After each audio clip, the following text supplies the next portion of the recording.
औज़ुबिल्लाहि मिनश्शैतानिर्रजीम बिस्मिल्लाहिर्रहमानिर्रहीम अल्हम्दुलिल्लाहि रब्बिल आलमीन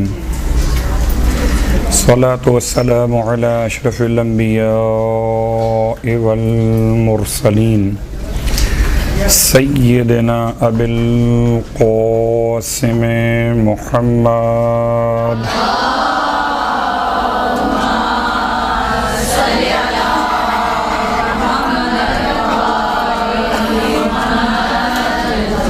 वअला अहले बैतिहि तय्यबीन अत्ताहिरीन वल्लानतु दाइमतु अला अअदाइहिम अजमईन अम्मा बाद फ़क़द क़ाल अल्लाहु तबारक व तआला फ़ी कलामिहिल हमीद व फ़ुरक़ानिहिल मजीद क़ौलुहुल हक़्क़ व हुवा अस्दक़ुल क़ाइलीन बिस्मिल्लाहिर रहमानिर रहीम हुवल्लज़ी बअस फ़िल उम्मिय्यीन रसूलन मिनहुम यतलू अलैहिम आयातिही व युज़क्कीहिम व युअल्लिमुहुमुल किताब वल हिकमह व इन कानू मिन क़ब्लु लफ़ी ज़लालिम मुबीन।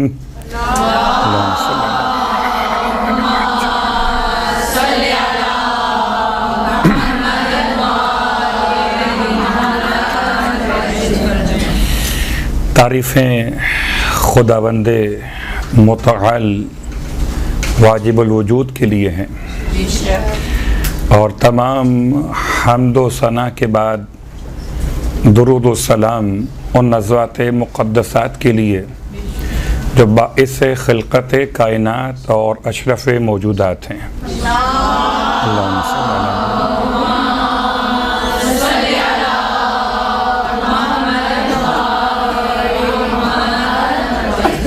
अल्हम्दुलिल्लाहिल्लज़ी जअलना मिनल मुतमस्सिकीन बिल क़ुरआनिल अज़ीम व जअलना मिनल मुतमस्सिकीन बिविलायति अली इब्न अबी तालिब अलैहिस्सलाम।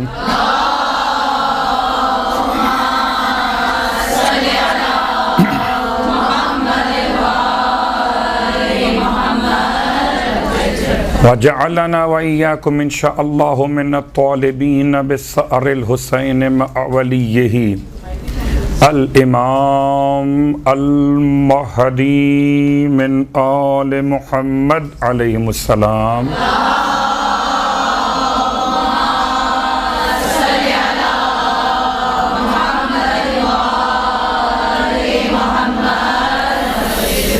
अम्मा बाद वाजिबुल एहतराम साहिबान इल्म व अदब और मरसदुल क़ाइम के तमाम तलबा और तालिबात के जहाँ तक आवाज़ जाए वो तलबा और आप तालिबात, गरचे उन्वान है अहमियत इल्म दीन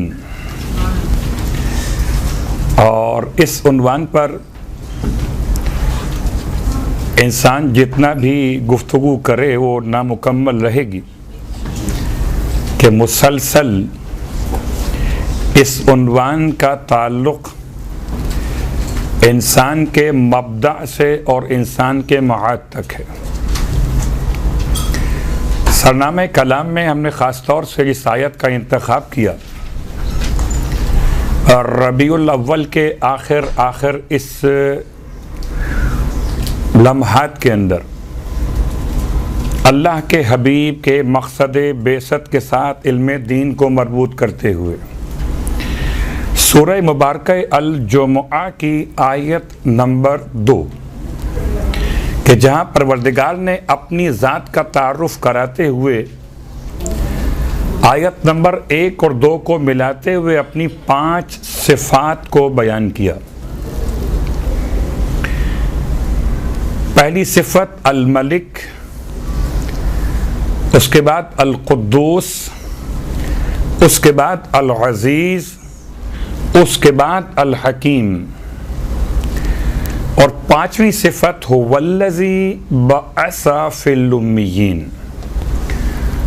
खुदा मालिक, खुदा बादशाह, खुदा हर ऐब से मुबर्रा और पाक और पाकीज़ा,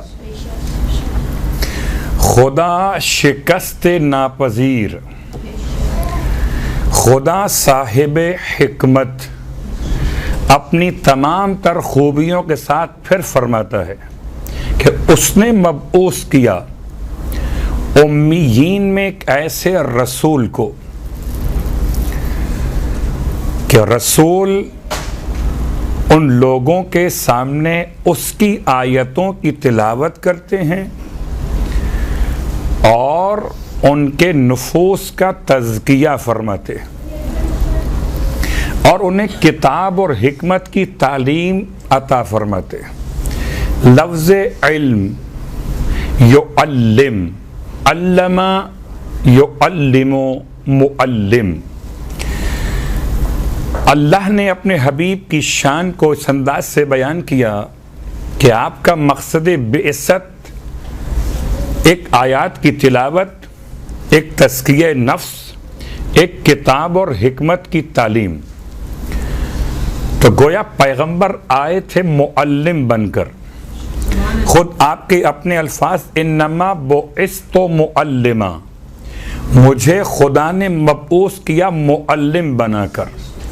मुअल्लिम के मुकाबिल है मुतअल्लिम, एक पढ़ाने वाला मुअल्लिम, एक पढ़ने वाला मुतअल्लिम। इस एतबार से अल्लाह ने अपने हबीब की शान मुअल्लिम बयान की है, शान मुतअल्लिम बयान नहीं की है।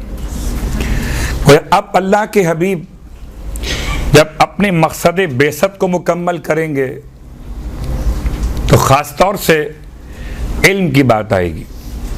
और अगर कायनात के आगाज़ को देखिए तो इल्म ही के उन्वान से कायनात का आगाज़, इल्म ही तो इस्लाम है, इल्म ही तो ईमान है, इल्म ही तो दीन है और इल्म ही तो इंसान की निजात का ज़ामिन है।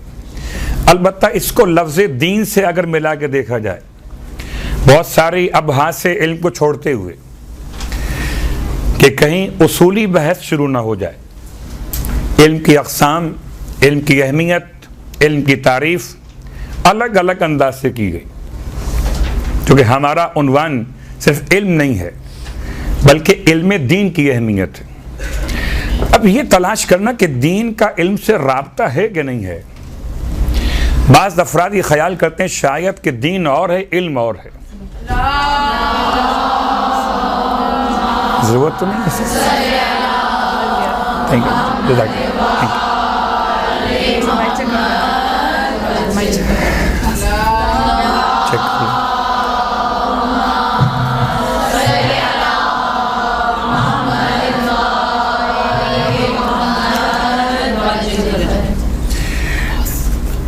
इल्म दीन की अहमियत के एतबार से हमारी बात जारी व सारी है और यकीनन दीन को अलग करते हुए इल्म को अलग समझना।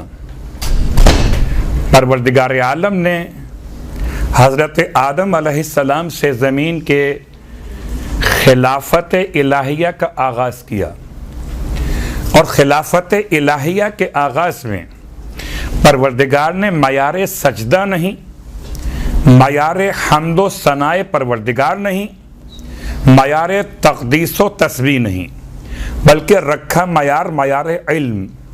व अल्लमा आदम अल अस्मा, और खुदा ने आदम को सिखा दिए नाम। तो अल्लमा खुदा मुअल्लिम, आदम पहले मुतअल्लिम। अगर दीन की बात कीजिए तो आदम पहले नबी, आदम पहले बशर। दुनिया की बात कीजिए तो आदम पहले बशर, दीन की बात कीजिए तो आदम पहले नबी। पहला नबी मुतअल्लिम बना। तो मुअल्लिम कौन? ज़ाते परवरदिगार। ये अजीब बात है कि खुदा पहले नबी को तो खुद पढ़ाए और आखिरी नबी को पढ़ाने के लिए जिब्राइल को भेज दे। कुछ अजीब सी बात लगती है कि कहाँ अव्वले नबी, कहाँ खातमुल अंबिया। इस एतबार से परवरदिगार आलम ने अपने हबीब की शान बयान की तो लफ्ज़ मुअल्लिम के साथ कि आदम आए तो मुतअल्लिम बने और मुस्तफ़ा आए तो मुअल्लिम बने। अल्लाहुम्मा सल्ली।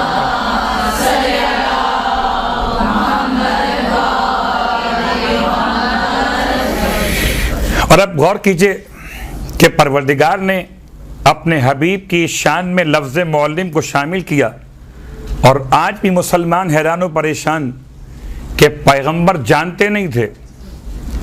पैगंबर का ना जानना ऐब है, और पैगंबर हर ऐब से मुबर्रा, कि उस परवरदिगार आलम ने अल मलिक अल कुद्दूस कहकर फिर अपने हबीब का तारुफ कराया है। तो कुद्दूस जब किसी को भेजेगा तो ऐसे को भेजेगा जिसमें कोई ऐब नहीं होगा। अगर वो खुदाई कुद्दूस भी किसी ऐसे को भेज दे तो ना जानता हो, तो पैगंबर क्यों आए थे? ये कायनात क्यों बनाई गई? अव्वले बशर, अव्वले नबी अगर मुतअल्लिम और खुदा मुअल्लिम, फिर खुदाबंद आलम ने पूरे कुरान मजीद में गौर कीजिए 114 सूरतों में से अगर इल्म और इल्म के मुश्तक्कात, माद्दा इल्म से निकले हुए अल्फाज, चाहे वो अफ़आल की शक्ल में हो कि अस्मा की शक्ल में हो, अगर उलमा ने शुमार किए तकरीबन 789 इल्म और इल्म के मुश्तक्कात जो पूरे कुरान में इस्तेमाल हुए, 789 मकामात पर परवरदिगार ने इल्म के और उसके मुश्तक्कात को कुरान में रखा। अगला जुमला आपकी खिदमत में कि अगर देखा जाए तो 114 सूरतों में इसका अगर एवरेज लिया जाए तो हर सूरे में कम से कम 7 मरतबा इल्म की बात आई है। क्या मतलब? गौर कीजिए कि गोया हफ्ते के 7 दिन, और खुदा ये चाहता कि हर दिन इल्म की बात की जाए, कोई दिन ऐसा ना हो कि इल्म के बगैर मुकम्मल हो जाए। और जब बात परवरदिगार आलम ने आगाज़ नुज़ूल वही की फरमाई, तो अजीब बात है कि वही पहाड़ पर आई थी, क्लास में नहीं आई थी। क्लास में वही आती बात और होती, वही पहाड़ पर क्यों आई? आज भी ज़माना समझ सकता है कि क्लास इमारत को नहीं कहते, जहां भी कोई बैठ जाए सीखने के लिए और कोई सिखाने के लिए, तो उसी मकाम को क्लास कह सकते हैं, चाहे पहाड़ ही क्यों ना हो। तो पहली वही जबल नूर पर, गारे हिरा पर, जबल कुरान पर, रजब की 27वीं शब में परवरदिगार आलम की तरफ से आई, और पैगंबर ने अपनी ज़ुबान मुक़द्दस से इंसानियत को पहला पैगाम दिया। ना नमाज का दिया, ना रोज़े का दिया, ना हज का दिया, ना ज़कात का दिया, पहला पैगाम दिया, इक़रा बिस्मि रब्बिकल लज़ी खलक़, पढ़ो अपने रब के नाम से। वो पढ़ाने आया था, पढ़ने नहीं। जो पढ़ाने आया हो वो कहीं से पढ़कर आता है, जो पढ़ने आया हो वो कहीं से पढ़कर नहीं आता, बल्कि यहाँ आकर पढ़ता है। तो खुदा ने अपने हबीब को पढ़ाने के लिए भेजा। अब दीन किससे मिला? ख़त्म ये मर्तबत से। इल्म किससे मिलेगा? ख़त्म ये मर्तबत से। मरकज़ और मक़सद एक ही घर है। इसलिए आप फरमाते हैं अना मदीनतुल इल्म व अलीयुन बाबुहा, मैं शहर इल्म,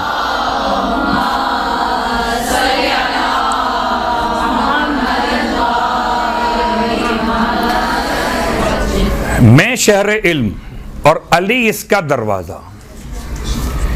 अब यहाँ शहर में सब मिलता है। गौर कीजिएगा, लफ्ज़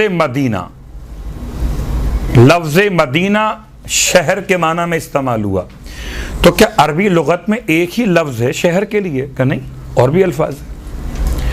तो पैगंबर इस्तेमाल फरमा सकते थे लफ्ज़ क़रिया, लफ्ज़ बलद, लफ्ज़ मिस्र। मिस्र के माने भी शहर, क़रिया के माने भी इलाका और आबादी, और बलद के माना भी इलाका और आबादी। लेकिन 3 अल्फाज को छोड़कर पैगंबर ने लफ्ज़ मदीने का इंतखाब किया। आमतौर पर लोग समझते शायद मदीने से मुराद मदीने मुनव्वरा, मदीना मुनव्वरा अगर इमारतों की बुनियाद मुनव्वरा हो तो असले मदीने मुनव्वरा ज़ाते मुस्तफ़ा हैं कि मदीना भी है और मुनव्वर भी हैं। इसी एतबार से अब तर्जुमा अलग अलग हो जाएगा। आपने क्यों इस्तेमाल नहीं किया मिस्र को, करिए को और बलद को? बलद कहते हैं, बल्कि करिया अव्वलन समझिए, करिया कहते हैं छोटे से गांव को, कि जहां पर अंदर के रहने वालों के लिए सामान ज़रूरत बाहर से आता हो, वो अपनी ज़रूरियात के लिए किसी और बड़े शहर के मोहताज हों। कभी शायद हम अपने दरमियान ये बात महसूस करते हैं कि छोटे इलाकों में रहने वाले जब कभी कुछ ख़रीदना हो तो कहते हैं शहर जा रहे हैं। हमें तो इसलिए याद है कि हमने ये अल्फाज इस्तेमाल किए कि शहर जा रहे हैं। रहते कहाँ पर हैं? जंगल में नहीं, रहते आबादी में हैं, लेकिन चूँकि इस आबादी में ज़रूरियात के तमाम वसाइल मौजूद नहीं हैं तो शहर जा रहे हैं। तो एक है लफ्ज़ करिया, इसे आप कहते हैं छोटा इलाका या गांव। एक है लफ्ज़ बलद कि जहाँ पे कुछ सामान तो मिल जाता है मगर सारा सामान नहीं मिलता। आप कह सकते हैं छोटी मार्केट तो है, एक आध दुकान तो है, मगर मुकम्मल बाजार नहीं है। ज़रूरियात पूरी करने के लिए किसी और तरफ जाना ही पड़ता है। और मिस्र कहते हैं इतने बड़े शहर को कि जो अपनी ज़रूरियात तो पूरी कर सकता हो मगर किसी और इलाके की ज़रूरियात को पूरा करने में कासिर हो। इतना बड़ा बाजार है कि अपने इलाके के एतबार से तो ये मुकम्मल है, लेकिन अगर यहाँ से बहुत ज़्यादा डिमांड बढ़ जाए तो ये तमाम इलाकों में सामान सप्लाई नहीं कर सकता। मदीना कहते हैं ऐसे शहर को जो अपने रहने वालों की ज़रूरियात भी मुकम्मल करता हो और जिसको वसाइल चाहिए हो उनको वसाइल फराहम भी करता हो। तो ना करिया फरमाया कि अना करियतुल इल्म व अलीयुन बाबुहा, अना बलदुल इल्म व अलीयुन बाबुहा, अना मिस्रुल इल्म व अलीयुन बाबुहा। इन तीन को छोड़ के पैगम्बर फरमाया अना मदीनतुल इल्म व अलीयुन बाबुहा।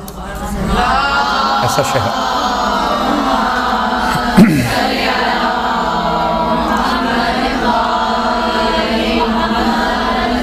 लफ्ज़ मदीना की वजाहत के साथ अब आइए गौर कीजिए कि परवरदिगार आलम ने कुरान मजीद में मुख्तलिफ मकामात पर सिर्फ इल्म के लफ्ज़ के अलावा कुछ ऐसे अल्फाज रखे जो इल्म के हम माना हैं, इल्म के माना में इस्तेमाल किए गए, जिनमें से एक है अल-फिक्र, एक है अन-नज़र, एक है अल-अक़्ल, एक है अल-हुदा। ये सब क्या हैं? अल-आयतो, अल-बय्यनतो, अल-बुरहानो, अल-हुज्जतो। ये तमाम के तमाम अल्फाज इल्म के माना में कुरान में इस्तेमाल किए गए। आयत के माना भी इल्म, बुरहान के माना भी इल्म, हुज्जत के माना भी इल्म, हिकमत के माना भी इल्म, अक्ल के माना भी इल्म, फिक्र और नज़र के माना भी इल्म और हिदायत के माना भी इल्म। व इन कानू मिन क़ब्ल लफ़ी ज़लालिन मुबीन। गर्चे इस पैगंबर के आने से पहले ये तमाम उम्मीयीन क्या थे? खुली हुई गुमराही के अंदर थे। तो गुमराही जहालत है और इल्म रोशनी है। जो रोशनी खुदा तक पहुंचाए उसे इल्म दीन कहते हैं। जो इंसान के पेट भरने का इंतजाम कर ले, खुदा तक ना पहुंचाए, बात को अगर यूं अदा कर लीजिए कि वो मालूमात जो इंसान को खुदी तक पहुंचाएं वो इल्म दुनिया, और जो इंसान को खुदी से बढ़कर खुदा तक पहुंचाए वो इल्म दीन है। क्या मतलब? आमतौर पर हमारे दरमियान ये बड़ा फ़र्क रहता है कि जनाब कुरान पढ़ लिया तो आपने इल्म दीन हासिल किया है, फ़िक़्ह पढ़ लिया तो आपने इल्म दीन हासिल कर लिया। इल्म दीन इखलाकियात का नाम भी, इल्म दीन अक़ाइद का नाम भी, इल्म दीन अहकाम का नाम भी। और इन तमाम मसाइल के साथ आयात कुरान पे गौर कीजिए और फिर इनके आसार मुलाहिजा कीजिए। अल्लाह के फरमान में ख़ास जुमला सूरह मुबारक मुजादिला में। सूरह मुबारक मुजादिला गरचे नाम ऐसा है कि मुजादिला जिदाल को कहते हैं, मगर इसमें भी खुदा ने इल्म की बात बयान की। पूरे कुरान में एक एक मकाम तलाश करेंगे तो बहुत तवील गुफ्तगू है। यरफ़इल्लाहुल्लज़ीना आमनु मिनकुम वल्लज़ीना ऊतुल इल्मा दरजात, सूरह मुजादिला की आयत नंबर 11। इसकी इब्तिदा है कि या अय्युहल्लज़ीना आमनु इज़ा क़ीला लकुम तफ़स्सहू फ़िल मजालिस फ़फ़्सहू यफ़्सहिल्लाहु लकुम व इज़ा क़ीला लकुम उन्शुज़ू फ़न्शुज़ू। ए साहिबान ईमान, जब तुमसे कहा जाए, अब ये आयत हम पढ़ रहे हैं और अल्लाह के रसूल के बारगाह में आदाब मजलिस बयान किए जा रहे। असहाबे बदर का मर्तबा बाकी असहाबे गैर बदर से बुलंद करार दिया गया, और ये असहाब जब कभी आते थे तो पैगंबर इनके लिए ख़ास इंतज़ाम फरमाते थे। एक मर्तबा कुछ असहाबे बदर लेट पहुँचे और सुफ़ा यानी चबूतरे पर बैठने की जगह ख़त्म हो गई। फिर एक मिजाज है बैठने वालों का, आपको शायद अंदाज़ा हो, हमें इसलिए अंदाज़ा है कि जमात में जब लोग आके बैठते हैं तो ज़रा सा इत्मीनान से बैठते हैं कि एक आध जगह साइड की कवर कर लेते हैं, और उसके बाद कुछ कहिए तो कहते हैं ये तो सफ़ें बनी हुई हैं, तो हमें जितनी सफ़ें बनी हुई हैं उसे तो कवर करना है। अजीब बात है, अगर मुसल्ले का निशान बना हुआ हो जा नमाज पर तो उसके लिहाज से बैठना है, और जो इस्लाम बताए, जो पैगंबर बताए, उस पर कौन अमल करेगा? ये निशान तो बनाए गए मार्केट के अंदर है, और चूंकि बरादरान के यहाँ खड़े होने का अंदाज ये कि वो अपने दोनों कदमों के दरमियान गैप रखते हैं, और साथ वाला नमाजी इस नमाजी के साथ अपने पाँव की छोटी उंगली को मिला कर रखता है, इसलिए मुसल्ले बड़े बड़े होते हैं। आपके ऐसा नहीं है। अब आप बैठ गए आकर तो वो बैठ गए आकर, और जब पैगंबर खुतबा दिया करते थे तो आपके खुतबा तूलानी होते थे। हालांकि अगर बहुत इस मौजू पर और वजाहत की जाए तो शायद तूलानी खुतबों में इसका ख्याल रखा जाता था कि जैसे कोई मेहरबान माँ अपने बच्चे के खुराक का ख्याल रखती है, कि अगर माँ को मालूम हो कि बच्चे की खुराक एक रोटी है तो माँ उसे 2 रोटियां देकर जुल्म नहीं करती। बहुत गौर कीजिएगा, अगर 2 रोटियां उसे दे देगी तो जो एक दी गई है असले खुराक में वो भी फायदेमंद साबित नहीं होगी।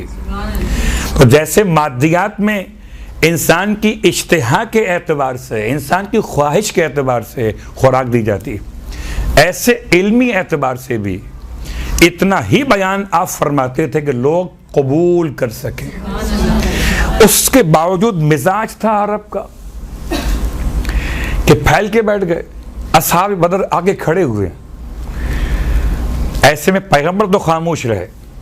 आप क्या फरमाते कि आप सिमट के बैठ जाइए। कुरान ने बोलना शुरू किया, ए साहिबान ईमान, जब तुमसे कहा जाए कि तुम अपनी मजालिस में गुंजाइश पैदा कर लो तो पैदा कर लिया करो। तुम यहां गुंजाइश पैदा करोगे, अल्लाह तुम्हारे लिए वहां गुंजाइश पैदा करेगा। और जब तुमसे कहा जाए उठ के खड़े हो जाओ तो उठ के खड़े हो जाया करो। और कुछ ऐसे लोग थे, आपका मुसावात कहाँ है, बराबरी कहाँ है?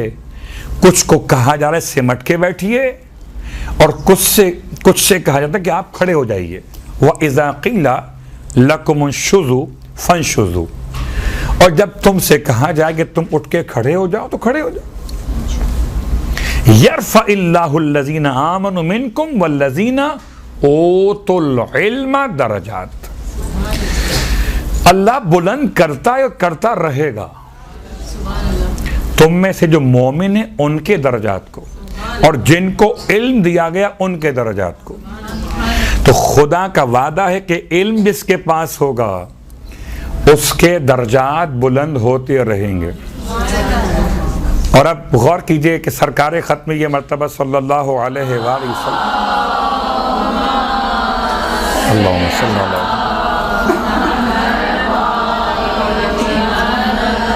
आपकी निगाहों में क्या इल्म की अहमियत। यानी रिवायात तो बहुत ज़्यादा हैं। एक रिवायत आपकी खिदमत में समझाते हुए इस मौजू को कि माल के मुकाबले पर इल्म की क्या अहमियत थी, हत्ता कि अल्लाह के रसूल ने बाज़ ऐसे कैदियों के रिहाई का उन्वान, गैर मुस्लिम हैं, क्या इनके पास इल्म है तो इनसे कहो कि पढ़ाएं, इंतज़ाम किया गया। और कभी किसी गरीब ने अगर शादी के उन्वान से अपनी गुर्बत का इजहार कर दिया तो आपने तालीम को महर करार दिया कि ठीक है, तुम खातून को एक कुरान की आयत याद कराओ तो महर बन जाएगा। अल्लाहु अकबर। अजीब बात है, रसूल की निगाह में महर हो कि माल हो, अहमियत उसकी नहीं थी, अहमियत इल्म की थी। और इसी एतबार से मौलाई मुत्तक़ियान अली इब्न अबी तालिब अलैहिस्सलातु वस्सलाम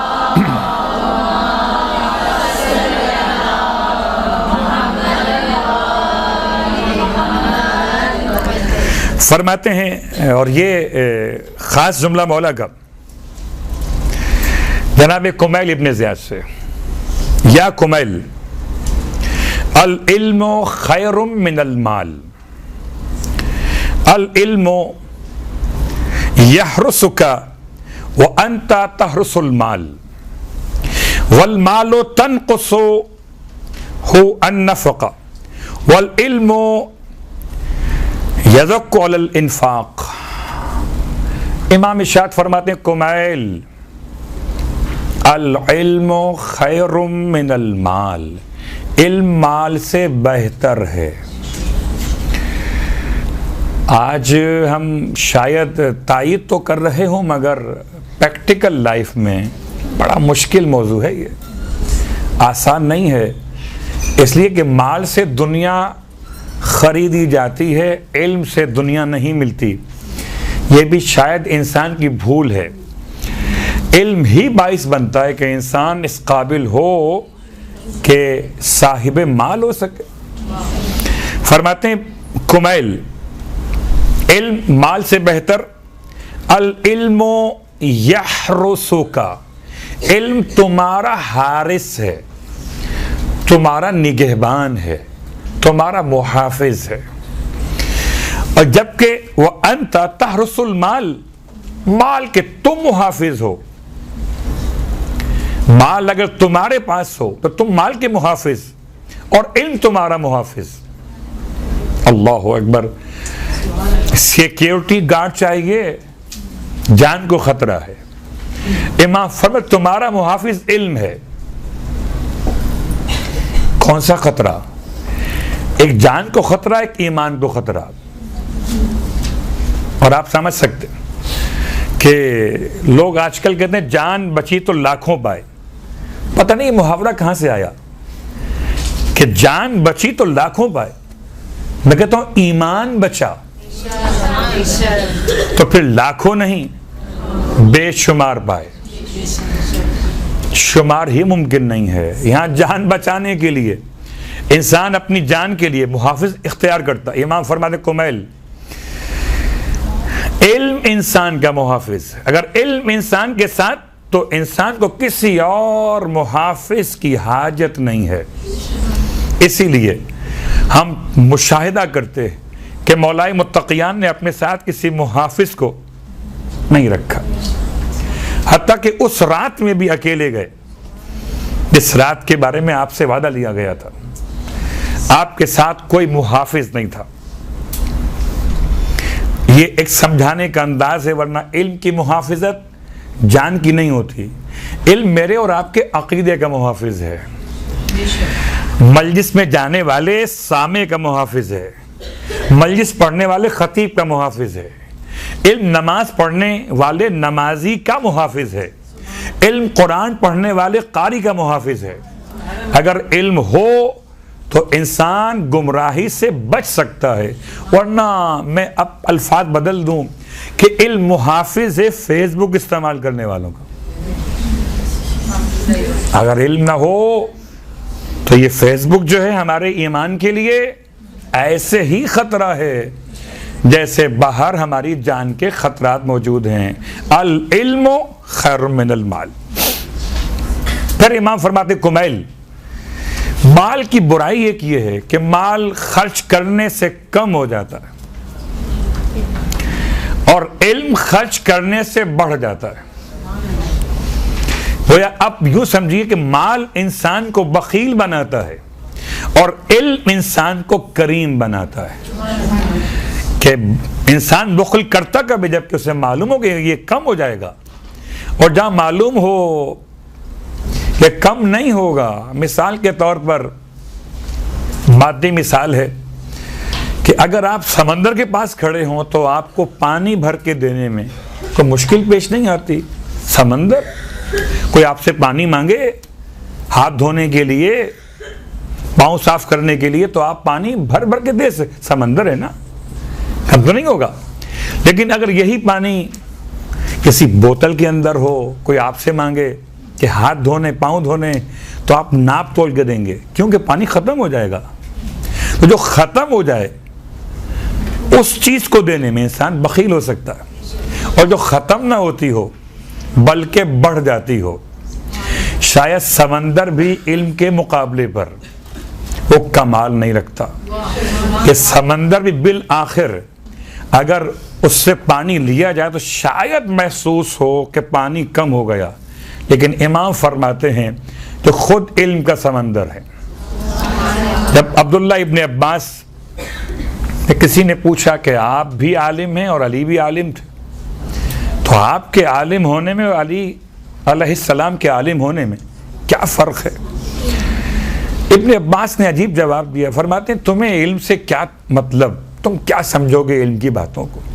तुमने पानी देखा है, हर एक इंसान इससे तो इनकार नहीं कर सकता कि पानी देखा है कि देखा है। समंदर क्या होता है मालूम है कि मालूम? क्या समंदर और उसके मुकाबले पे एक कतरा पानी समझते हो ना? कहाँ समझते? क्या कतरा इल्म मेरे पास है, समंदर इल्म अली के पास।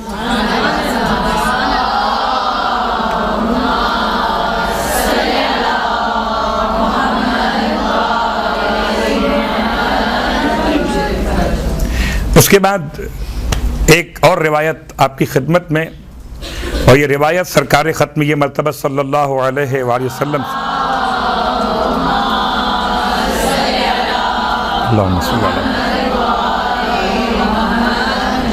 फरमाते हैं कि मन अहब्बा अन यंजुर इला उतक़ाइल्लाह मिनन नार, तो चाहता हो कि देखे ऐसे लोगों को कि जिनको खुदा ने आतिश जहन्नुम से आज़ाद कर दिया हो।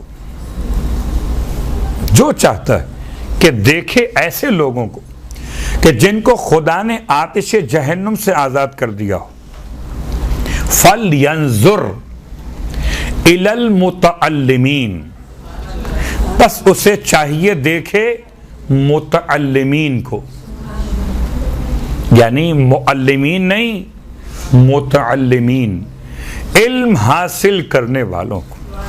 अल्लाहु अकबर। शायद इसीलिए रिवायात मासूमीन के नतीजे में आप फरमाते हैं कि इंसान को चाहिए कि सारी जिंदगी तालिब इल्म रहे। जब सारी जिंदगी तालिब इल्म रहेगा, सारी जिंदगी उन अफराद में शामिल होगा कि जिन्हें खुदा ने आतिश जहन्नुम से आज़ाद कर दिया। यानी कि अपनी दिन और रात की मसरूफियात में से इंसान को चाहिए कि हर एक दिन और हर एक रात अपने इल्म में इजाफे के लिए कोई एक नई बात, कसम खुदा इल्म बहुत है। और चूंकि आज जनाब अबू तालिब अलैहिस्सलाम के हवाले से लोग वफात मना रहे,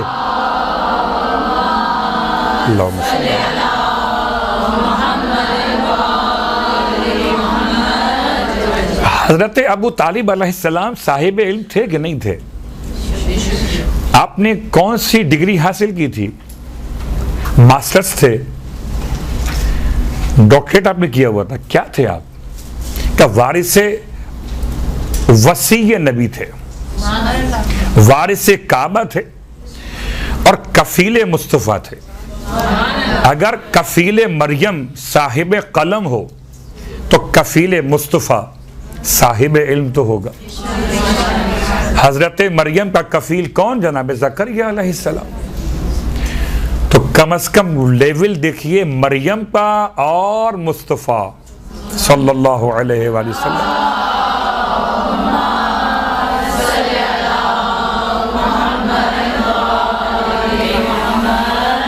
अगर मरियम के कफील जनाब ज़करिया हैं तो सबसे बुलंद खुदा के बाद कौन? खत्मुल अंबिया।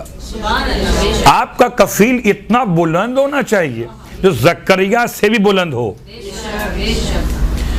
छोटी सी मिसाल वाज़े है कि जिसके जैसे मनसब है वैसे उसके लिए कफील का इंतजाम है।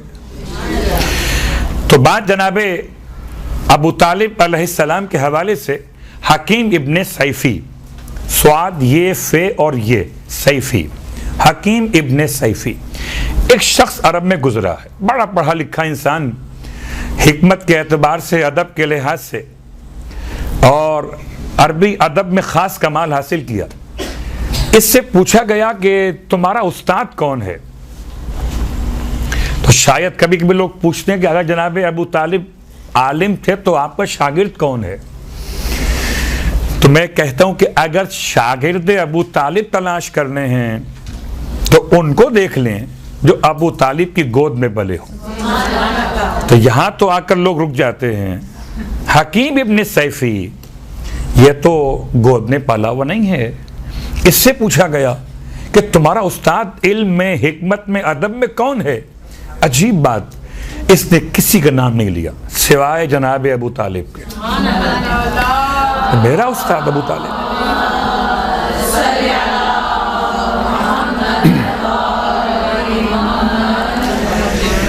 तो मन अहब्बा अन यंजुर इला उतक़ाइल्लाहि मिनन नार फल यंजुर इलल मुतअल्लिमीन। उसे चाहिए कि देखे मुतअल्लिमीन की तरफ। फवल्लज़ी नफ्सी बियदिह, आप फरमाते बस कसम उस जात की जिसके कब्जे में मेरी जान है।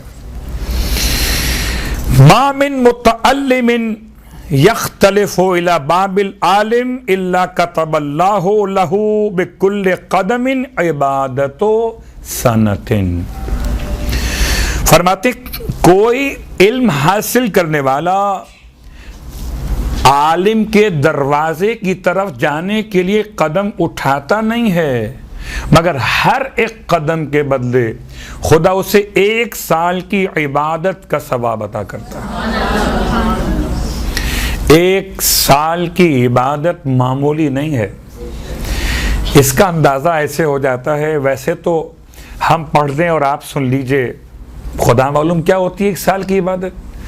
मगर कभी शब हाय कद्र में 102 रकअत नमाज पढ़िए तो जो कमर का हाल होता है उससे अंदाज़ा होता है कि अगर 6 दिन की इबादत में कमर का ये हाल है तो 1 साल की इबादत में कमर का क्या हाल होगा। अब समझिए, ये सिर्फ नमाज की बात थी, रोज़े की नहीं। ऐसा साल इसमें नमाज, रोज़ा, हज, ज़कात, सारी इबादत का एक तालिब इल्म जब आलिम के दरवाजे की तरफ तहसील इल्म के लिए 1 कदम बढ़ाता है तो खुदा उस 1 कदम को 1 साल की इबादत के सवाब से बढ़ा देता है। और चूंकि इस रिवायत में अल्लाह के रसूल फरमाते हैं बनल्लाहु बिकुल्लि कदमिन मदीनतन फिल जन्ना। इत्तफाक से हमने अभी पूरी बहस लफ्ज़ मदीना पर की। आप फरमाते हैं और अल्लाह उसके लिए हर कदम के बदले जन्नत में करिया नहीं बनाता, बलद नहीं बनाता, मिस्र नहीं बनाता, मदीना बनाता है। और मदीने का मतलब आपके इल्म में आ चुका। गोया 1 कदम अब समझ में आता है कि हजरत बहलूल दाना जन्नत के महल कैसे बेच रहे थे। इतने महल मिले होंगे तो बेच रहे थे। अपना महल तो बेच सकते हैं ना, किसी और का तो नहीं बेच सकते थे। तो आपको इतने महल मिले होंगे कि आपने उसे अपने हाथ से खुद बेच दिया। तो शहर एक कदम के बदले एक शहर जन्नत में। लोग कितनी ख्वाहिश करते हैं बड़ा सा मकान हो, 1000 गज का हो, उसमें 400 गज का लॉन बना दिया जाए, 600 गज पर इमारत बने। अगर कदम उठाएं इल्म के लिए तो एक शहर जन्नत में बनेगा, शहर बनेगा। और आप समझ सकते हैं कि जब शहर कहा जाएगा तो शहर में जो चीजें पाई जाती हैं तमाम पाई जाएंगी। अब खुराक का मसला हो, लिबास का मसला हो, मशरूबात का मसला हो कि मकानात का मसला हो। व बनल्लाहु बिकुल्लि क़दमिन मदीनतन फिल जन्ना व यमशी अलल अर्ज़ व हिया तस्तग़फ़िरु लहू। और जो वो कदम उठाता है ज़मीन पर चलने के लिए, ज़मीन उसके लिए खुदा से मग़फ़िरत तलब करती है। यही ज़मीन है जो आमाल सुनाएगी मेरे और आपके। सूरह ज़िलज़ाल, जब ज़मीन को ज़लज़ला होगा, व इज़ा ज़ुलज़िलतिल अर्दु ज़िलज़ालहा व अख़रजतिल अर्दु अस्क़ालहा व क़ालल इंसानु मा लहा यौमइज़िन तुहद्दिसु अख़बारहा। ये सारी खबरें सुनाएगी ज़मीन। सुनाएगी किसे वो अलग मौजू। या कोई एक इंसान होगा तो ज़मीन से बात करेगा तो ज़मीन उसकी बोली समझेगी। तो ज़मीन को अगर तुराब कहते हैं तो कोई बुतराब बनाया गया। अल्लाहुम्मा सल्ली अला।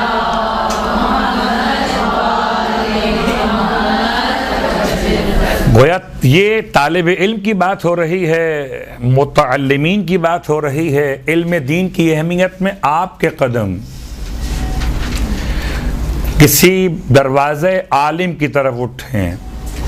और दरवाज़े आलिम का मतलब कल के एतबार, दरवाज़े आलिम आज के एतबार, ज़रिए इल्म। आप जो 1 MB इस्तेमाल करते हैं कोई मालूमात सर्च करने के लिए, ये कदम शुमार होगा। ये कदम हवाई है। अब कदम अर्जी से ज़्यादा आसान कदम हवाई है। आपके एक टच पर, एक सर्चिंग के एतबार से बहुत आसान है आलिम के इल्म तक पहुंच जाना। तो कदम के अंदाज बदल गए, सवाब वही है। कुछ लोग मादियात में चले जाते हैं, चल कर जाएंगे तो ही मिसाल होगी। नहीं, कभी लोग जाते थे पैदल हज के लिए, अब जाते हैं हवाई जहाज पे हज के लिए, तो हज तो होता है ना। इस एतबार से वह यमशी अलल अर्ज़, वो ज़मीन जो सबके आमाल बताएगी, वो ज़मीन जो पुकारती है इंसान को कि मेरे सीने पे चलने वाले, मेरे जब पेट में पहुंचोगे तो तुम्हें तमाम तर हिसाब किताब चुकाने होंगे। वो ज़मीन जो इंसान को समझाती है, वो ज़मीन तालिब इल्म के लिए खुदा से मग़फ़िरत मांगती है। व यमशी अलल अर्ज़ व हिया तस्तग़फ़िरु लहू व युमसी व युस्बिहु मग़फ़ूरन लहू। उसका दिन और शाम, सुबह और शाम तालिब इल्म के ऐसे हो जाते हैं कि उसके गुनाह बख्श दिए जाते हैं। व शहिदतिल मलाइकतु अन्नहुम उतक़ाउल्लाहु मिनन नार। और मलाइका गवाही देते हैं, शहिदल्लाहु अन्नहु ला इलाहा इल्लल्लाह वल मलाइकतु व उलुल इल्म क़ाइमन बिल क़िस्त। मलाइका की गवाही खुदा की वहदानियत के बारे में, और गवाही मलाइका की तालिब इल्म के आतिश जहन्नुम से आज़ादी के बारे में। यानी माह रमज़ान में तो खाली एक दुआ पढ़ी जाती है कि परवरदिगार हमारी गर्दनों को आतिश जहन्नुम से आज़ाद कर दे। अगर हम और आप चाहें कि रोज़ ये अमल हो जाए तो आसान है। एक कदम बढ़ाइए इल्म की तरफ, और ऐसा इल्म जो आपको मुझे खुदा तक पहुंचा दे, हमारे अकायद को मजबूत करे, हमारे अहकाम को मुस्तहकम करे, हमारे इखलाक को मुज़य्यन करे। ये इल्म दीन इंसान को वहाँ तक पहुँचाए कि जहाँ दीन लाने वाला बानी नहीं, मुबल्लिग़ दीन। बानी दीन तो परवरदिगार आलम, मुबल्लिग़ दीन हज़रत मोहम्मद और आले मोहम्मद अलैहिमुस्सलातु वस्सलाम।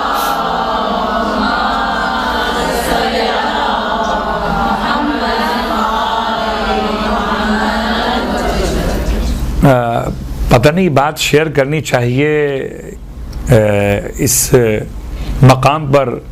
इत्तेफाक से आज ही एक मदरसे के हमारे साथी हुआ करते थे, उनसे बात हो रही थी।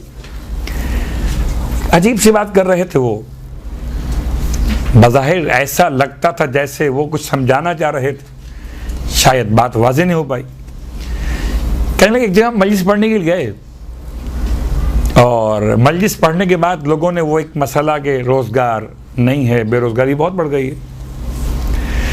तो कहने लगे हमने कहा कि आप उन मकामात पे क्यों गौर नहीं करते कि जहाँ से बेरोज़गारी इंसान को परेशान नहीं कर सकती। क्या मतलब? हमने कहा लोगों से कि आप आइए, इस फील्ड में आइए, खतीब बनिए, जाकिर बनिए, रोज़ी कमाइए। अजीब सी बात थी मेरे लिए, शायद वो बात समझा नहीं पाए अपनी। इन्नमल आमालु बिन्नियात, कोई दीन से लेने के लिए आया है, कोई दीन को देने के लिए आया है। तो लेने के लिए जो आते हैं वो कैसे कैसे वैसे वैसे हो जाते हैं, और जो दीन को देने के लिए आते हैं वो कभी अबू तालिब कहलाते हैं, कभी खतीजा ताहिरा बन जाते हैं। तो देने वाले बनिए।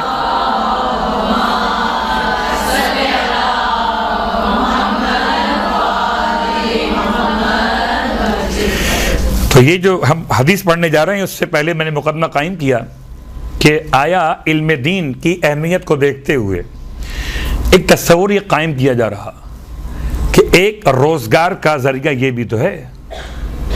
इसमें कोई शक नहीं है कि तालिब इल्म की रोज़ी की जिम्मेदारी खुदा पर है। आप एक दफ़ा इरादा कीजिए तालिब इल्म बनने का, फिर आप जाने और खुदा जाने। फरमाते हैं कि जो शख्स, अल्लाह के हबीब फरमाते, जो शख्स इल्म की तलब में अपना दिन मुकम्मल करे, अपने अय्याम मुकम्मल करे, मलाइका उस पर साया करते हैं और उसे मुबारकबाद पेश की जाती है कि उसकी मईशत में बरकतें दाखिल कर दी गई और उसके रिस्क में खुदा कोई कमी नहीं करता। चलिए, आप मिंबर से न सही, आप खिदमत दीन से न सही, मगर अपने घर में रिस्क मसाइल हल करने के लिए जैसे और आमाल अंजाम दिए जाते हैं। मुझे माफ़ कीजिएगा, सख्त जुमला है, सूरह वाक़िया क्यों पढ़ रहे हैं? रोज़ी बढ़ाने के लिए। तो ये भी तो गलत है ना। सूरह वाक़िया क्यों पढ़ रहे हैं? क्योंकि रोज़ी बढ़ाने के लिए। सूरह यासीन क्यों पढ़ रहे हैं? रोज़ी बढ़ाने के लिए। कोई आप कुरान इसलिए पढ़ा जाए कि पेट भरा जाए, चाहे फहम पूरा मुकम्मल हो ना हो, पेट तो भर जाए। तो इसी अंदाज से अगर कुछ नमाजें हैं जो बयान की मासूमीन ने, बिल्कुल दुरुस्त है।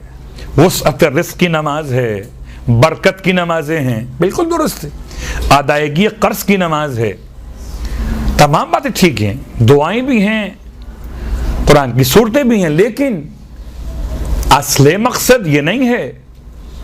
इसके एक असरात हैं अपने, साइड इफ़ेक्ट्स इसके अपने हैं कि इंसान जब ये सूरह पढ़ता है तो इंसान के रिस्क में बरकत हो जाती है।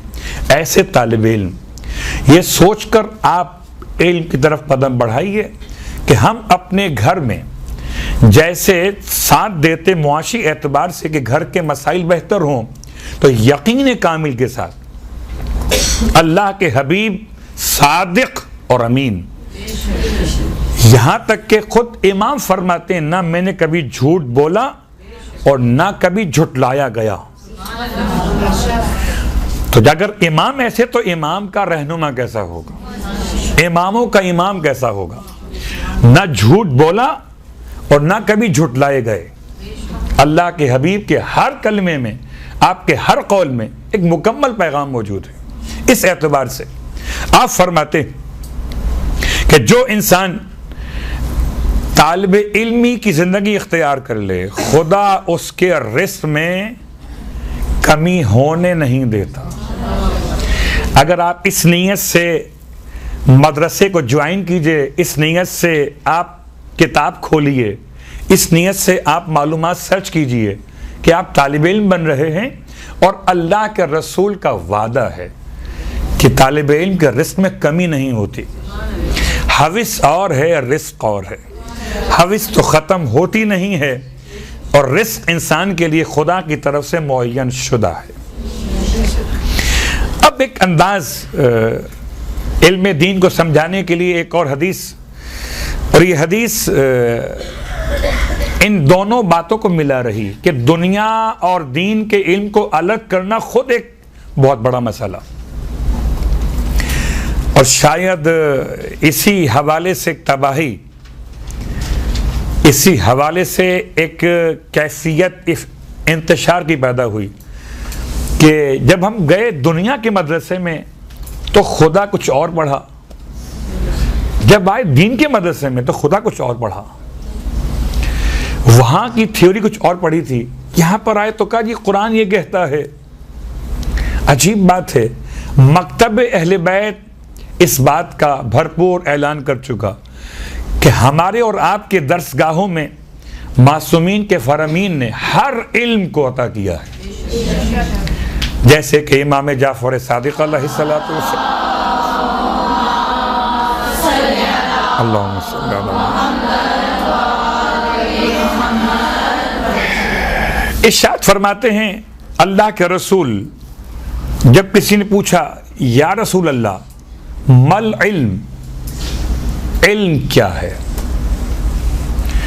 आमतौर पर इल्म की तारीफें अलग अलग, इस रिवायत को खास इसलिए पढ़ रहा हूं कि ये इल्म से उठाकर हमें लाएगी अमल तक, और मालूमात से मारूफात तक, खुदी से खुदा तक। फरमाया इल्म क्या है, अल इंसातो लहू, इंसात कहते हैं खामोशी को। ये कुरान मजीद में लफ्ज़ इस्तेमाल हुआ व इज़ा क़ुरिअल कुरान, और जब कुरान पढ़ा जा रहा हो तो तुम्हें चाहिए खामोशी इख्तियार किया करो, यानी कुरान को सुनने के लिए खामोशी इख्तियार किया करो। तो अल इंसात, अलिफ नून स्वाद अलिफ और ते, इंसात यानी खामोशी। इल्म क्या है, खामोशी। बहुत गौर कीजिएगा, और लाइब्रेरीज के अंदर, मकतबे के अंदर खामोशी इंतहाई अहमियत की हामिल होती है। और इंसान अगर खामोशी के माहौल में ना हो, शोर व गुल मचा हुआ हो, तो इंसान सब कुछ पढ़ना भी चाह नहीं पढ़ सकता। आपने इल्म की इब्तिदा बयान की, इल्म में खामोशी। उसके बाद पूछा गया उसके बाद इल्म क्या है, खामोशी के बाद अगला स्टेप क्या होगा। फरमाया वल इस्तिमा, गौर से सुनना। वह नफ्सियाती एतबार से गौर से सुनने के लिए पहले चाहिए खामोशी, उसके बाद गौर से सुनना। कभी खामोशी होती है और इंसान खलाओं में घूर रहा होता है। एक है समा और एक है समाअत के एतबार से लफ्ज़ इस्तिमा, गौर से सुनना। और ये जुमला इस्तेमाल होता है बहुत ज़्यादा कि गौर से सुनना और है और सिर्फ सुनना और है। इल्म के मसले में सिर्फ सुनना काफ़ी नहीं है, गौर से सुनना। नंबर 3 वल हिफ्ज़ो, उसके बाद इल्म क्या है, अगला स्टेप क्या, उसे याद कर लेना। अगर आपने सिर्फ सुना हो, गौर से ना सुना हो, तो याद नहीं कर सकते। नंबर 4 वल अमल। अजीब बात, इल्म की बात शुरू हुई, फरमाया खामोशी, गौर से सुनना, उसे याद करना, फिर उसमें अमल करना। हमने ये महसूस किया कि दुनियावी उलूम में इल्म तो है मगर अमल नहीं है, और अल्लाह के हबीब ने स्टेप बाय स्टेप बयान किया। उसके बाद है अल अमल, और अमल के बाद भी खामोशी नहीं है। वन नश्र, फिर उसको फैलाना। और वही बात फिर पलट के आ गई, जब हम नश्र की मंजिल पर आएंगे और जितना इल्म दूसरों को देंगे उतना इल्म बढ़ना शुरू होगा। इल्म कैसे बढ़ता है? दूसरों को इल्म देने से। तो छोटी सी मिसाल अपने ज़माने तदरीस की, कि जब दर्स देना होता था तो रात को तैयारी करना पड़ती थी कि कल हमने अगर ये अदब की क्लास लेनी है, अरबी ग्रामर पढ़ानी है, तो ग्रामर पढ़ाने के लिए उसके जितने मुतालिकात शरहें लिखी हैं उलमा ने, उन तमाम का मुतालिया, नंबर 1। नंबर 2, मुझे ये बात बड़ी अच्छी लगती थी अपने उस्ताद की, अभी भी लगती है। क्या अजीम इंसान थे। साथ निकल रहे थे हम, मैं और मेरे उस्ताद। तो मैंने उनसे क़िबला आगे चलिए, क्योंकि उस मदरसे में उर्दू ज़ुबान राइज नहीं थी, अरबी से बोलना थी हमें, और उस्ताद भी अरबी बात करते थे। उनसे कहा कि आप आगे बढ़िए। उस्ताद, और सिर्फ उस्ताद नहीं बल्कि मदरसे के प्रिंसिपल थे, तो कहने लगे कि नहीं आप आगे बढ़िए। मैंने कहा आप उस्ताद हैं और हम आपके शागिर्द हैं, हमें मंतिक़ मुज़फ़्फ़र पढ़ाते थे, लेकिन आप आगे बढ़िए। आप उस्ताद, आप आगे चलिए। वही जो लखनऊ का मुहावरा है कि आप पहले आप और पहले आप, और ट्रेन चली गई। लेकिन ये तहजीब है, और मैं खुद इस बात के लिए तजुर्बा कर चुका हूँ कि जो अपने उस्ताद का एहतराम करे, उसके शागिर्द उसका एहतराम करते हैं। आप आगे चलिए। तो कहने लगे नहीं बेटा आप आगे चलें। क्यों? क्या? इसलिए कि हम उस्ताद बने जब आप शागिर्द बने। अगर आप शागिर्द न बनते, हम किसके उस्ताद होते? तो इनकिसारी की एक ऐसी मिसाल कायम हो गई कि उस्ताद ये कहते जनाब हम चौके उस्ताद हैं और अब आप शागिर्द हैं तो आप आगे बढ़िए। नहीं, बल्कि वो रविश इख्तियार की गई जो मौला ने अपने गुलाम कंबर को लिबास कीमती दिलवा कर एहसान नहीं किया, इजहार मोहब्बत किया। एहसान और है, मोहब्बत और है। एहसान बोझ लगता है, मोहब्बत बोझ नहीं लगती, बोझ उतार देती है। कंबर पूछते हैं मौला से, मौला ये आप पहन लेते इतना कीमती लिबास? इमाम फरमाते हैं कंबर हम बूढ़े हो गए, तुम अभी जवान हो, और ये कीमती लिबास जवानों पे ज़ेब देता है, हमारे लिए तो ये वाला काफ़ी है। तो वाक़ईन समझाने का तरीक़ा भी हो तो ऐसा हो कि दिल पर असर कर जाए। और चूँकि बात हो रही थी कि अमल किया जाए, अमल के बाद फिर नश्र किया जाए, उसके बाद हदीस आगे बढ़ी और स्टेप नंबर 6, 5 मुकम्मल हो गए थे। खामोशी, गौर से सुनना, याद कर लेना, अमल कर लेना, आगे बढ़ा देना। नंबर 6 किताबत। आप फरमाते हैं अल्लाह के हबीब के इल्म को कैद कर लो। अब बड़ा ये मुश्किल मसला है, आसान नहीं है। आज के इस दौर में लिखना बड़ा मुश्किल मसला है। पढ़ना बड़ा आसान है, लिखना बड़ा मुश्किल है। उस्ताद शहीद सिद्दीक़ जाफ़र कहते थे पढ़े कम लिखे ज़्यादा। क्या मतलब? ये अलग मौजू है। वो कभी कभी अपने अंदाज से जब बात करते थे शहीद कि जी आजकल का ज़माना ऐसा है, लोग पढ़े कम हैं लिखे ज़्यादा हैं। तो क़य्यदुल इल्म, आप फरमाते इल्म को कैद कर लो। पूछा कि इल्म कैद कैसे होता है? आप फरमाते किताबत के जरिए से। और आप गौर कीजिए, पूरे कुरान में इल्म को कैद करने के लिए खुदा ने सूरह कलम उतार दिया। यानी इससे बढ़कर और क्या इल्म की अजमत समझ में आए कि परवरदिगार आलम ने सूरह कलम ख़ास तौर से इस तरह से उतारा और हबीब ने समझाया। फिर मौला फरमाते हैं क़य्यदुल इल्म बिल कलम, इल्म को कैद करो कलम के ज़रिए से।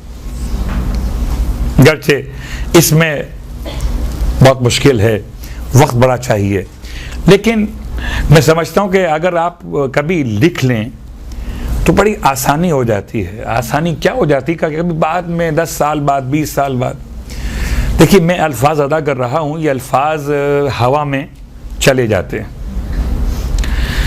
मरहूम जवादी साहब अल्लाह मकामहू मजलिसें पढ़ते थे, तो उनकी मजलिसें हवा में हैं, इसके पास महफूज सुन ले, नहीं होने से सकता। लेकिन जो आपने लिखा और किताबत के एतबार से शक्ल किताब में आ गया, अब वो चलता रहेगा। अल्फाज बदल लीजिए, कुरान भी शक्ल किताब में इसलिए है कि महफूज हो गया है, सीनों में रहता, लोग खाली पढ़ते और सुनते तो याद नहीं रहता। अब लिखा हुआ कुरान में मौजूद है, जब चाहे कुरान निकाल लीजिए।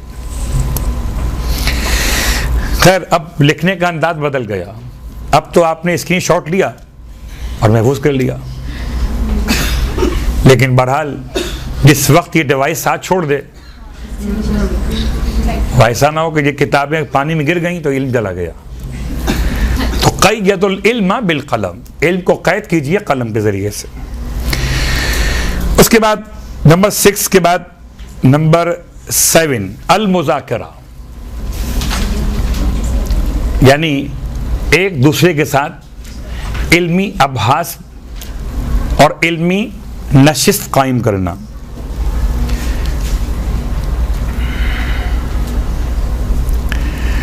इसलिए अल्लाह के रसूल सल्लल्लाहु अलैहि वसल्लम इसमें इरशाद फरमाते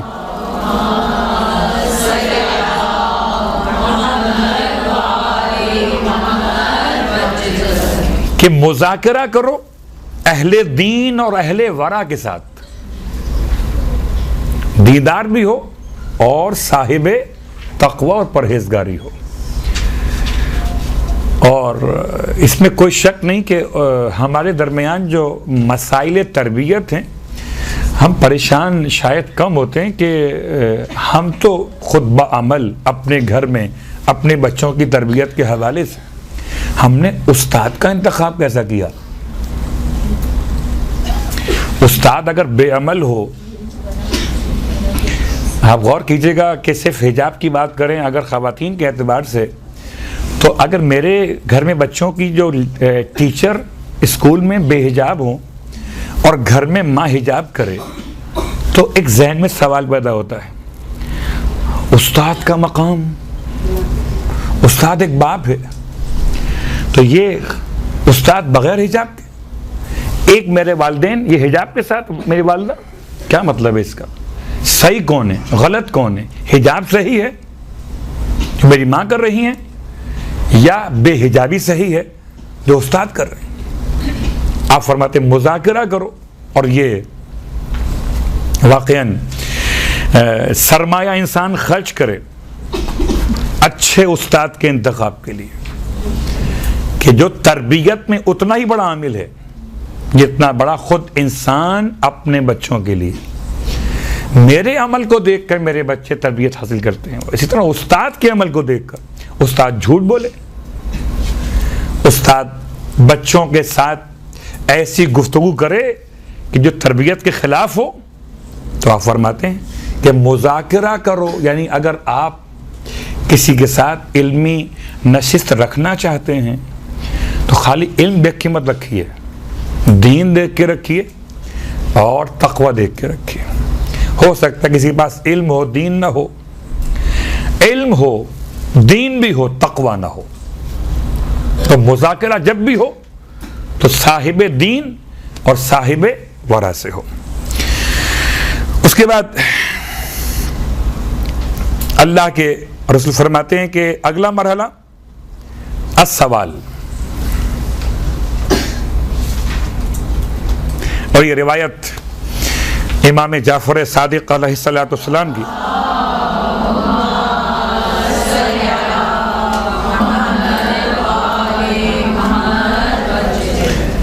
फरमाते हैं कि अल इल्मु खज़ाइन वल मफाती सवाल, इल्म खजाने हैं और उनकी कीज जो हैं, उनकी चाबियां जो हैं वो सवाल हैं। और यही आप समझ सकते हैं कि अगर आप कोई सवाल सर्च करते हैं तो गूगल आपको जवाब निकाल के देता है। आप सवाल सर्च ना करें तो खुद ब खुद जवाब नहीं आएगा। इल्म खजाना है, उसकी चाबी सवाल है। फिर फरमाते हैं कि इन्नमा युहलिकुन नास, लोग हलाक हो गए, क्यों? लिअन्नहुम ला यसअलून, वो सवाल नहीं करते थे। इमाम के नज़दीक वो हलाक हो जाता है तो सवाल ना करे। अलबत्ता ये अलग बात है कि आजकल सवाल के मौके बहुत कम, लेकिन मौला के इरशाद के एतबार से कि जो इल्म के लिए मौसर हैं वो चार चीज़ें हैं। एक साइल, सवाल करने वाला, एक कलाम करने वाला, एक सुनने वाला, और एक उनसे मोहब्बत करने वाला। फर्ज कीजिए आपने सवाल किया आगाए से सानी से, आपने सवाल किया, मैं बैठा हुआ हूं तो मैं सुनने वाला हो गया, आप सवाल करने वाले हो गए। और फिर जो बात समझ में नहीं आई, आपके अलावा किसी और ने पूछ लिया, तकल्लुम करने वाला हो गया। हम तीन अफराद हो गए, एक ने सवाल किया, एक ने सवाल की वजाहत पूछी, एक सुन रहा है, और चौथा इन तीनों से मोहब्बत कर रहा है। ये चारों मिलकर इल्म के कमाल को पहुंचते हैं। क्या मतलब? सवाल किसी का हो, आपके काम का हो कि ना हो, लेकिन अगर किसी ने खजाना खोला है, अगर बैंक का मसला हो, अपना अकाउंट चेक करना चाहें तो हो सकता है हम देखें क्या है इनकी अकाउंट में। तो अगर आपने ताला खोला है खजाने का, तो मुझे चाहिए कि मैं भी देखूं कि मैं भी तालिब इल्म। और इमाम फरमाते हैं कि इल्म खजाना और सवाल उसकी चाबी। और आखिरी बात, ये 9 नंबर है, स्टेप नंबर 9, उलमा के साथ हमनशीनी, यानी उलमा की सोहबत को इख्तियार करना। एक है मुज़ाकरा, वो और है, एक है मुजालिसा, वो और है। यानी मैं इसको आसान कर लूँ, मुज़ाकरा कहते हैं अपने तालिब इल्मों के साथ बैठकर मुबाहिसा करना। एक है मुजालिसा, यानी उलमा के साथ बैठना। आप फरमाते मन जलसा इंदल आलिम साअतन, जो किसी आलिम के पास बैठे एक साअत के लिए, साअत माने 1 घंटा भी, साअत माने 1 मिनट भी, साअत माने 1 सेकंड भी, जो बैठे आलिम के पास एक साअत के लिए, तो फरिश्ते उसे पुकार कर कहते हैं कि तुम जो बैठे हो आलिम के पास, तो मुझे मेरे इज्जत व जलाल की कसम, मैं तुम्हें ज़रूर इसके साथ जन्नत में बिठा दूंगा। खुदा फरिश्तों से कहता है अपने इस बंदे के लिए कि ये जो बैठा है आलिम के पास, अल्लाह अकबर। कभी आलम तसव्वुर में बैठिए इमाम जाफर सादिक अलैहिस्सलाम के पास, बैठ सकते, मुश्किल नहीं,